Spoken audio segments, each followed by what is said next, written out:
Late one night, while the rest of Britain sleeps peacefully, a group of animal rights activists break into a high-security laboratory. Their mission is simple: free the chimpanzees being used for medical research. Inside the lab, a terrified scientist begs them to stop. He warns them the animals are infected with something dangerous. They don't listen. The cages are opened. Within seconds, chaos erupts. The chimpanzees attack with uncontrollable fury, biting and scratching anything in reach. Blood spills. Screams echo through the lab. The rage virus spreads almost instantly, turning human beings into violent, uncontrollable monsters in a matter of seconds. This is not an outbreak. This is an explosion. 28 days later, a man named Jim, a bicycle courier, wakes up in a hospital bed. No doctors, no nurses, no sound. He was in a coma after a workplace accident, but no one is there to explain what happened. Jim stumbles out of the hospital and into the streets of London, and that's when he realizes the truth. The city is completely deserted. Cars sit abandoned. Money lies scattered across the streets. Missing posters cover the walls. Jim calls out for help. No one answers. London has fallen silent. Desperate for human contact, Jim enters a nearby church. At first, it seems like he's finally found people. Then they move. Their faces twist with rage as they rush toward him. They are not dead. They are not sick. They are consumed by rage. Jim runs through the streets, barely escaping before two strangers rescue him. Selena and Mark. They drag him to safety, blowing up gasoline pumps behind them to block the infected. Jim has just learned the first lesson of this new world. People are still alive, but they are no longer human. The trio escapes down a narrow alley, hearts pounding, adrenaline surging. For the first time since waking up, Jim isn't alone. Selena catches her breath and looks at Jim, her expression both wary and protective. "This way," she says, leading him to a temporary safe spot.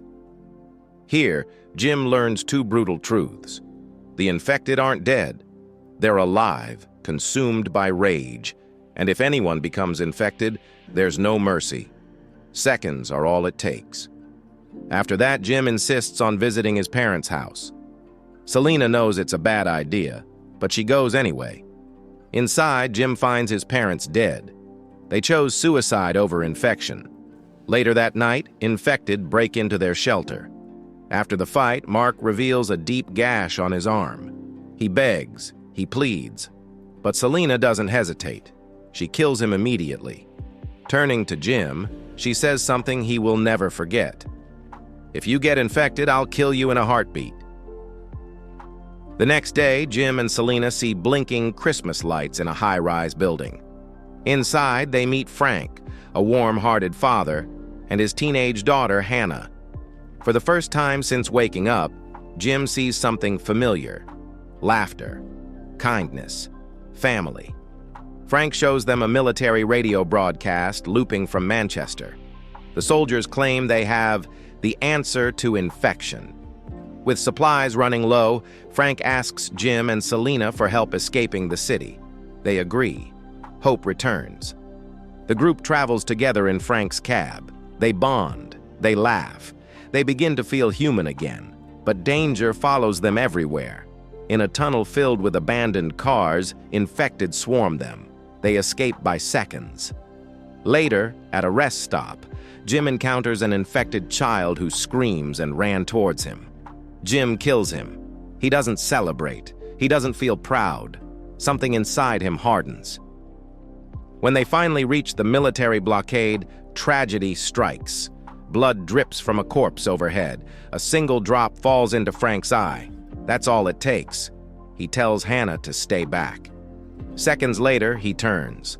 Soldiers appear and shoot him before he can hurt his daughter. Hannah collapses in shock. Hope dies with him. Jim, Selena, and Hannah are taken to a fortified mansion run by Major Henry West. At first it seems safe, but the truth is horrifying. West's plan isn't to cure infection. It's to wait for the infected to starve, while using female survivors as sexual slaves to rebuild society. Jim tries to escape. He's captured and imprisoned alongside Sergeant Farrell, who believes the rest of the world quarantined Britain. This nightmare is contained. Britain was sacrificed. Jim escapes execution and hides among corpses. He looks up and sees a jet flying overhead. The world still exists. Something inside him snaps. Jim releases Mailer, an infected soldier chained for observation. Chaos erupts. Jim moves through the mansion like a ghost, killing soldiers with brutal efficiency. Selena sees him drenched in blood and thinks he's infected. She raises her machete. Then Jim speaks. That was longer than a heartbeat. She hesitates. They kiss. Major West fires at Jim, hitting him in the stomach. Pain shoots through his body, but he refuses to give up. Hannah, thinking fast, jumps into action. She takes control of the cab with trembling hands, her eyes fixed on survival. With a burst of courage, she maneuvers the vehicle to throw West straight into the waiting infected outside. Chaos erupts as he is overwhelmed. Selena rushes to Jim's side, supporting him as he clings to consciousness. Bloodied and battered, he barely survives, but he is alive. The three of them escape the mansion, leaving destruction and death behind, stepping into a world where hope, though fragile, is still possible. 28 days pass. Jim wakes up again, this time in a peaceful cottage. Outside, infected lie dying of starvation. Selena and Hannah sew massive fabric letters. As a jet approaches, they unfurl a huge banner across the field. The plane flies overhead. Selena asks softly, "Do you think he saw us this time?" 28 days later isn't about zombies. It's about rage, fear, and how close humanity is to disappearing. Sometimes the infection doesn't come from a virus. Sometimes it comes from us.